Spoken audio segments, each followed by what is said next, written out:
నమస్తే. నేను మీ జర్నలిస్ట్ వసంత్. ప్రస్తుతానికి 2 తెలుగు రాష్ట్రాల వ్యాప్తంగా ఒక పెద్ద చర్చ ఏంటంటే ఏపీ, తెలంగాణ ఐకానిక్ బ్రిడ్జ్. ఈ ఐకానిక్ బ్రిడ్జ్ ఏంటి? ఆంధ్రప్రదేశ్‌లో కూడా ఐకానిక్ బ్రిడ్జ్‌లు ఉన్నాయి కదా! మరి ఈ ఐకానిక్ బ్రిడ్జ్ ఏంటి అంటే దాదాపుగా 816 కోట్ల రూపాయలతో కేంద్ర ప్రభుత్వం ఈ యొక్క ఐకానిక్ బ్రిడ్జ్‌ని నిర్మించనున్నారు. దీని ప్రసిద్ధి ఏంటి? దీని ప్రతీతి ఏంటి అంటే 2 తెలుగు రాష్ట్రాలను అనుసంధానం చేస్తూ హైదరాబాద్ గాని అలాగే తెలంగాణ పరిసర ప్రాంత ప్రజలందరూ కూడా తిరుమల తిరుపతి దేవస్థానం దర్శనం కోసం వెళ్ళే వాళ్ళందరికీ కూడా 2 గంటల ప్రయాణ సమయం కలిసి వస్తుంది. దాదాపుగా 70 నుంచి 80 కిలోమీటర్ల మేర ఏదైతే ఆ ప్రాంతం ఉందో, ఆ డిస్టెన్స్ ఉందో, ఇది కూడా కలిసి వచ్చే అవకాశం ఉంది. ప్రస్తుతం తెలంగాణ నుంచి ఎవరు వెళ్ళాలన్నా సరే తిరుమలకి ఇక నల్లమల్ల దట్టమైన అడవులు గుండా ఏదైతే హైవే ఉందో ఆ హైవేకి సంబంధించి, ఆ రోడ్డుకి సంబంధించి అటువైపు నుంచి వెళ్ళాలి. కానీ దీన్ని షార్ట్ కట్ చేస్తూ కేంద్ర ప్రభుత్వం ఒక నిర్ణయం తీసుకుంది, ఈ యొక్క ఐకానిక్ బ్రిడ్జ్ నిర్మించాలి అనేది. అసలు ఈ ఐకానిక్ బ్రిడ్జ్ ప్రతిపాదన ఎప్పుడు వచ్చింది అంటే 2007లో ఎప్పుడైతే ఆ సోమశిల దగ్గర, సిద్ధేశ్వరం దగ్గర ఈ యొక్క పడవ బోల్తా పడిందో దాదాపుగా అప్పుడు 60 మంది చనిపోయారు. ఒక్కసారిగా ఆ చుట్టుపక్కల గ్రామాలన్నీ కూడా విషాద ఛాయలు అలుముకున్నాయి. అక్కడ వందల వేల మంది కూడా ఒక ఉద్యమాన్ని తీసుకొచ్చారు. ఇలా పడవ ప్రయాణం మా వల్ల కాదు, ఒక వంతెన నిర్మించండి అనేది అప్పుడు ఉన్న ప్రతిపాదన. దానికి సంబంధించి కేంద్ర ప్రభుత్వం స్పందించి 2007లో అదేదో ఎప్పుడైతే జరిగిందో దానికి సంబంధించి అప్పటి నుంచి జరుగుతూ వస్తుంది కదా. దానికి సంబంధించి 2021లో దీన్ని ప్రారంభించాలి అని చెప్పేసి ఒక బడ్జెట్ ఇచ్చి, ఒక వ్యయం ఇచ్చి, అంటే అప్పుడైతే ఇంత బడ్జెట్ ఉండేది కాదు. కనీసం ఒక 500 నుంచి 600 కోట్లతో అయిపోయేది. కానీ ఇప్పుడు స్టీల్ కానీ, సిమెంట్ కానీ ప్రతి మెటీరియల్ కూడా కాస్ట్ పెరిగిపోయింది. సోమశిల సిద్ధేశ్వరం ఐకానిక్ వంతెన, దీన్నే సోమశిల సంగమేశ్వరం వంతెన కూడా అని పిలుస్తారు. తెలంగాణలో నాగర్ కర్నూలు జిల్లాను, ఆంధ్రప్రదేశ్లోని నంద్యాల జిల్లాను కలుపుతూ కృష్ణానదిపై నిర్మిస్తున్న ఒక అద్భుతమైన ప్రాజెక్ట్ ఇది. ఈ వంతెన దశాబ్దాల నాటి కళ. ఉత్సవాల కోసం నది దాడుతున్న పడవ ఏదైతుందో అందులో 60 మంది ఉన్నారు. ఒక్కసారిగా పడవ బోల్తా పడింది. 60 మంది అక్కడికక్కడే మరణించారు. ఈ విషాద ఘటన దాని తర్వాత ప్రాణాలు పణంగా పెట్టి చేసే పడవ ప్రయాణానికి బదులుగా శాశ్వత వంతెన నిర్మించాలి అని చెప్పేసి స్థానికులు భారీ ఉద్యమం చేశారు. ఒక పెద్ద ఉద్యమమే చేశారు. 2021లో కేంద్ర ప్రభుత్వం ఈ మార్గాన్ని NH నంబర్ 167Kగా ప్రకటించి వంతెనను ఒక ఐకానిక్ బ్రిడ్జ్గా నిర్మించాలి, ఐకానిక్గా గుర్తించాలి అనేది కేంద్ర ప్రభుత్వ ప్రతిపాదన. జనవరి 2026 నాటికి దీని పూర్తి వివరాలు చూసినట్లయితే సోమశిల సిద్ధేశ్వరం ఐకానిక్ వంతెన ప్రాజెక్టు వ్యయం ఎంత తెలుసా? అక్షరాల 816 కోట్ల రూపాయలు. దీనికి సంబంధించి కేంద్ర ప్రభుత్వం యొక్క ఏదైతే టెండర్ ఫామ్ ఉందో ఆ టెండర్ ఫామ్ కూడా ఇచ్చింది. ఇదే టెండర్ ఫామ్. ఈ procurement system government of India. Tender details చూస్తే ఆర్గనైజేషన్ చేయనివర్ది ministry of road transport and highways, right, ఇది సెంట్రల్ గవర్నమెంట్. దీనికి సంబంధించిన బడ్జెట్ చూస్తే 816 కోట్ల పైనే. Bid submission date, end date ఎప్పుడు ఇచ్చాడు? ఫిబ్రవరి 16, 2026. క్లారిఫికేషన్ ఎండ్ డేట్ 29 జనవరి 2026. Document download, sale end date ఫిబ్రవరి 16, 2026. బిడ్ ఓపెనింగ్ డేట్ 17 ఫిబ్రవరి 2026. ఇది టెండర్ ఫామ్. అయితే వంతెన మరియు దానికి అనుబంధంగా ఉండే జాతీయ రహదారి ఏదైతుందో NH నంబర్ 167K మొత్తం ఖర్చు 1082 కోట్ల నుంచి 1200 కోట్ల మధ్య ఉంటుంది అనేది అంచనా.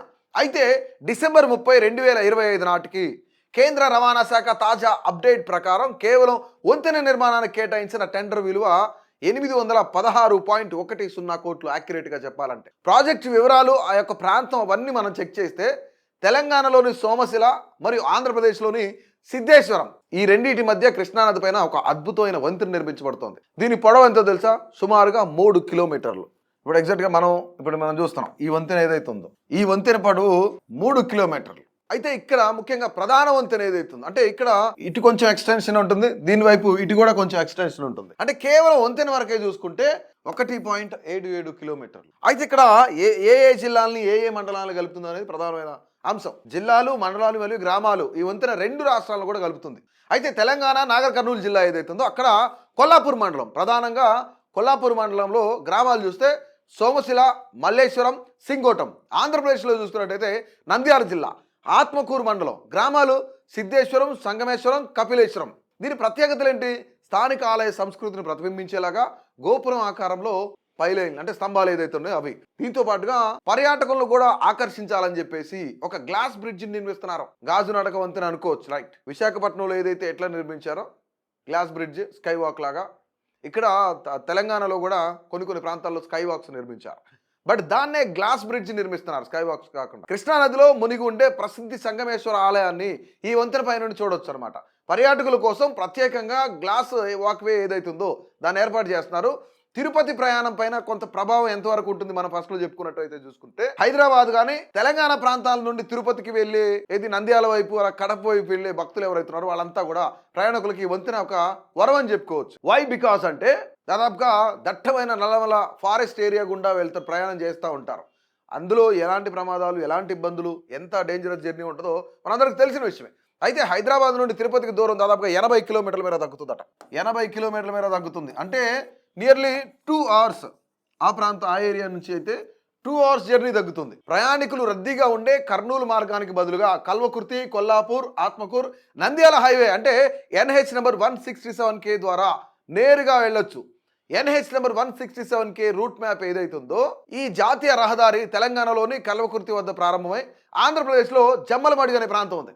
ఆ జమ్మలమడుగు నియోజకవర్గం ఆ ప్రాంతంలో వద్ద ముగుస్తుంది అనమాట. ఇది సుమారుగా 190 కిలోమీటర్ల దూరాన్ని కవర్ చేస్తుంది. 190 కిలోమీటర్లు. ఈ ఏదైతే NH 167K ఉందో దీనిపైన మరొక ప్రత్యేక వీడియో చేసే ప్రయత్నం కూడా చేస్తాను, దాని గురించి తర్వాత మాట్లాడదాం. సో ప్రస్తుతం అయితే ఏపీ తెలంగాణ ఐకానిక్ బ్రిడ్జ్ గురించి మనం మాట్లాడదాం. Present situation as of now జనవరి 2026 లేదంటే 2025 నుంచి 26 మధ్యకాలం యాజ్ ఆఫ్ నౌ చూసుకుంటే కేంద్ర రవాణా శాఖ ఏదైతుందో 2025 చివరిలో కొత్త టెండర్లు ఆహ్వానించింది.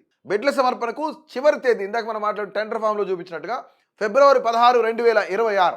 అయితే ఇక్కడ హైవే పనులు ఏంటంటే ముఖ్యంగా వంతెన టెండర్ దశలో ఉన్నప్పటికీ కూడా దానికి ఇరువైపులా తెలంగాణ మరియు ఏపీలో ఉన్న జాతీయ రహదారి ఏదైతే ఉందో NH నెంబర్ 167K పనులు పూర్తిగా 60% పూర్తయిపోయాయి. ఇక్కడ 60% కంప్లీట్, రిమైనింగ్ 40% కూడా అతి త్వరలోనే కంప్లీట్ చేస్తామని చెప్తున్నారు. అయితే 2026 మధ్య నాటికి కాంట్రాక్ట్ ఖరారు అయితే అక్కడ నుండి 30 నెలల్లో పని పూర్తి చేయాలనేది లక్ష్యంగా పెట్టుకున్నారు. అంటే 2029 ప్రారంభం నాటికి ఇది అందుబాటులోకి వచ్చే అవకాశం అయితే ఉంది అని చెప్పేసి ఇక్కడ కేంద్ర ప్రభుత్వ అంచనా. ఇది పక్కాగా అవుతుందా అవ్వదా, గవర్నమెంట్ ప్రాజెక్టులు ఒకసారి స్టార్ట్ చేస్తే ఏ విధంగా ఉంటుంది అనేది ప్రతి ఒక్కరికి తెలిసిన విషయమే. అయితే కేంద్ర ప్రభుత్వం తెలంగాణ ఏపీకి సంబంధించి ఐకానిక్ బ్రిడ్జ్ నిర్మిస్తుంది కదా, దీనికి 816 కోట్ల రూపాయలు ఖర్చు పెట్టి ఐకానిక్ బ్రిడ్జ్గా చేస్తుంది. ఇటుపక్క తిరుపతి డిస్టెన్స్ తగ్గుతుంది, టైం కూడా సమయం కూడా వృధా అవ్వకుండా, ఎక్కువ టైం పట్టకుండా కొంత ఆదా అవుతుంది. సో ఓవరాల్గా ఈ ఐకానిక్ బ్రిడ్జ్ పైన, ఏపీ తెలంగాణ ఐకానిక్ బ్రిడ్జ్ పైన మీ యొక్క అభిప్రాయాన్ని అయితే తప్పకుండా తెలియజేయండి.